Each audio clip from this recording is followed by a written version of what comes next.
Welcome to soda புடி. So இந்த வீடியோவில் நம்ம பார்க்க போகிறது ஹாரர் மூவிஸ். இந்த வருஷத்துடைய பெஸ்ட்டான ஹாரர் மூவிஸை பார்க்கலாம். இதில் மொத்தம் 15 படங்கள் எடுத்துருக்கிறேன். அதில் 10 படங்கள் தமிழ் டப்பிங்லேயே இருக்குது, 5 படம் வந்து தமிழ் டப்பிங் கிடையாதுப்பா. ஏன்னா இந்தோனேஷியன் படங்கள்லாம் வந்து இங்கிலீஷ்லேயே டப் பண்ண மாட்டாங்க, அவங்க லாங்குவேஜில் மட்டும்தான் இருக்கும், சப்டைட்டில் தான் பார்க்குற மாதிரி இருக்கும். So 10 Tamil dubbing, 5 Tamil dubbing இல்லை. அண்ட் இதை வந்து நான் 1, 2, 3 அப்படிங்கிற மாதிரி லிஸ்ட்டு போட விரும்பல. ஏன்னா சிலருக்கு எனக்கு ஹாரர் படம்னா வெறும் பயம் மட்டும் இருந்தால் போகிறோம். அதுதான்ப்பா எனக்கு எத்தனை வருஷம் ஆனாலும் நான் வந்து நைட்டு போட்டு விட்டேன்னா அந்த படம் பார்க்கும்போது அப்படின்னு கத்தும் போது நான் பயப்படணும். அந்த மூமெண்ட் மட்டும் இருந்தால் போகிறோம், எனக்கு அதுதான் ஹாரர் படம்னு சில பேருக்கு தோணும். சில பேருக்கு எனக்கு அதெல்லாம் போர் அடிச்சிருச்சு, கொஞ்சம் டிஃப்ரெண்ட்டாக கதையவே கொஞ்சம் டிஃப்ரெண்ட்டாக சொன்ன படங்கள் எனக்கு ட்ரை பண்ணுவேன், அது செட் ஆகும்னு சில பேர் இருப்பாங்க. டிஸ்டர்பிங்காக நான் பொறுமையாக கூட உட்காந்து பார்ப்பேன். எனக்கு மைண்ட் அளவில் அந்த விஷுவல்லாம் ஒரு மாதிரி கொமட்டிக்கிட்டு வரக்கூடிய வகையில் இருந்தாலும் கொஞ்சம் டிஸ்டர்ப் பண்ணி விட்டணும். அந்த மாதிரி படங்கள் தான் இப்போ நான் விரும்பி பார்க்குறேன்ற ஆட்கள் இருக்காங்க. சிலர் ஹாரராக ஊர்காம தொட்டுக்கிட்டு காமெடியாக இருந்தால் போரும்பா, ஜாலியாக ஃபேமிலியாக என்ஜாய் பண்ணுவோம் அப்படிங்கிற மாதிரியான குரூப் இருக்கிறாங்க. ஸோ எல்லாருக்குமா தனித்தனியாக. ஸோ ஃபஸ்ட்டு பயப்படுற மாதிரி இருந்தால் மட்டும் போகிறோம் அப்படிங்கிற ஹாரர் படங்கள்னா டெரர்ன்ற படம். இந்த படம் தமிழ் டப்பிங்லேயே இருக்குது. இதில் வந்து ஒரு கேங்காக சேர்ந்து வந்து சீட்டுக்கட்டு, அதில் வந்து சபிக்கப்பட்ட காடுகள். ஸோ அதில் வந்து என்னென்னலாம் சாபம் வந்திருக்கோ அந்த சாபம்லாம் அடுத்தடுத்து நடக்க ஆரம்பிக்குது. ஒருத்தராக காலி ஆகிறாங்க. அதில் யாரெல்லாம் தப்பிச்சாங்க, அதுக்கப்புறம் அந்த சபிக்கப்பட்ட காடுலேருந்து எப்படி தப்பிச்சாங்கன்றது தான் கதை. நைட் டைம் அப்படியே போட்டு விட்டிங்கன்னா கொஞ்சம் பயமுறுத்துற சம்பவங்கள்லாம் இருக்குது. அடுத்து இந்தோனேஷியன் படமான காப்ஸ் வாஷர், இது தமிழ் டப்பிங்கில் இல்லை. இதோட கதை என்னன்னு பார்த்தாக்க, ஹீரோயினோட குடும்பமே வந்து இறந்து போனவங்களை குளிப்பாட்டி அவங்கள பக்காவாக ரெடி பண்ணுற குடும்பம். யாராச்சும் ஊரில் இறந்தாங்கன்னா இவங்க தான் அந்த வேலையெல்லாம் பார்ப்பாங்க. அப்படி பார்த்து முடிக்கும் போது செத்து போனவங்க அவங்க கண்ணுக்கு தெரிய ஆரம்பிப்பாங்க. ஆத்தாடி செத்து போயிட்டாங்க, அவங்களை க்ளீன் பண்ணி முடிச்சுட்டு நான் வேலை முடிஞ்சதுன்னு பார்த்தா என்னடா என் கண்ணு முடி பேயெல்லாம் தெரியுதுன்னு. அதுக்கப்புறம் இந்த பயமுறுத்துற சமாச்சாரங்கள்லாம் ஏகப்பட்டது இருக்குது. அடுத்து டெத் விஸ்பரர், மரத்து பின்னாடி அந்த மரத்தை பாத்திராத அங்கே ஏதாச்சும் உருவம் தெரிஞ்சுது அவ்வளோதான் அப்படிங்கிற மாதிரி இருக்கும்போது ஹீரோயின்களுக்கு அந்த உருவம் தெரிஞ்சிருது, அட்டாக்கும் பண்ணிடுது. ஸோ அதுக்கப்புறம் அந்த குடும்பமே சேர்ந்து ஹீரோயின் எப்படி காப்பாற்றினாங்க, அது இல்லாமல் அந்த மரத்துக்கு பின்னாடி என்னதான்டா இருக்குது அப்படிங்கிற விஷயத்தெல்லாம் பேசின படம். இது வழக்கமான ஹாரர் படம். இதுக்கு பார்ட் 2க்கும் லீடு கொடுத்துருக்குறாங்க, நல்லா இருந்துச்சு. ஸோ இந்த 3 படங்கள் வந்து எனக்கு பயம் மட்டும் இருந்தால் போகிறோம், அதை தாண்டி எக்ஸ்ட்ராவாக கோட் நம்பர் ரோடு நம்பர்லாம் வேணான்றவங்களுக்கு இந்த படம் ட்ரை பண்ணி பாருங்கள். அடுத்து எனக்கு வந்து டிஃப்ரெண்ட்டான படமாக வேணும், வழக்கமான ஹாரரே வேணாம் அப்படிங்கிறவங்களுக்கு ஸ்மைல் 2 படம்.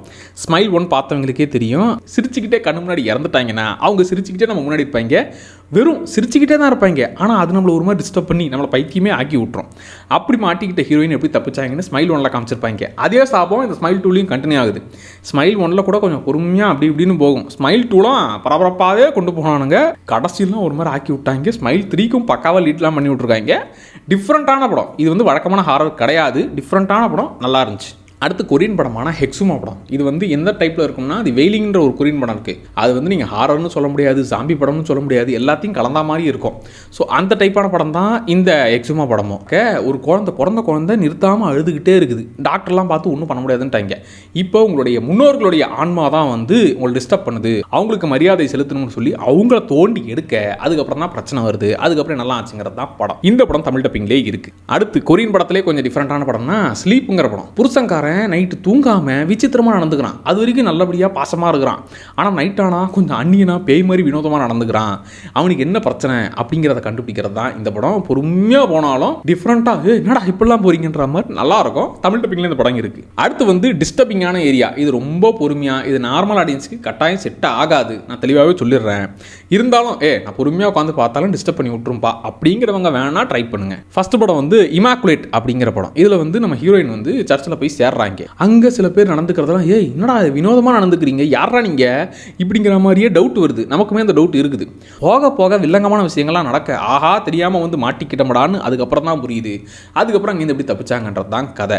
இது வந்து ரொம்ப பொறுமையா போகும், ஆனா கடைசி ஒரு 20 நிமிஷம்லாம் வந்து ரொம்ப டிஸ்டர்பிங்கா இருக்கும். இந்த படம் தமிழ் டப்பிங்லேயே இருக்குது. அண்ட் இதே டைப்ல இருக்கிற இன்னொரு படம் தான் வந்து தி ஃபர்ஸ்ட் ஓமன்ற படம். இந்த படம் வந்து சாத்தானின் குழந்தையை பிறக்க வைக்கிறதுக்காக என்னென்ன வேலைகள்லாம் செய்யறாங்க, சாத்தான் குழந்தை பிறந்துச்சா அதை பிறக்க விடாம தடுத்தாங்களா இப்படிங்கிற விஷயத்த பேசின படம் இது.